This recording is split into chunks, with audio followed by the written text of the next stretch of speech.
இவ்வாறு இருக்க நேற்று தினம் இன்னும் ஒரு அறிவிப்பு வெளியாக இருக்கிறது. எரிபொருள் விலை குறைக்கப்பட்டிருக்கிறது.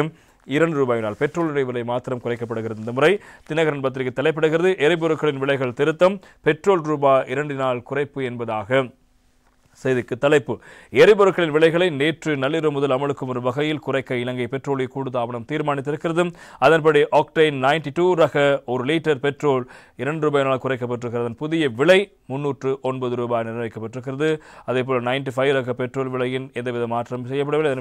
அதன் விலை 371 ரூபாவாகவே தொடர்ந்தும் பேணப்படுவதாக அறிவிக்கப்படுகிறது. இலங்கை வெள்ளை டீசல் 1 லிட்டரின் விலை 3 ரூபாய் அதிகரிக்கப்பட்டிருப்பதோடு அதன் புதிய விலை 286 ரூபாவாக நிர்ணயிக்கப்பட்டிருக்கிறது.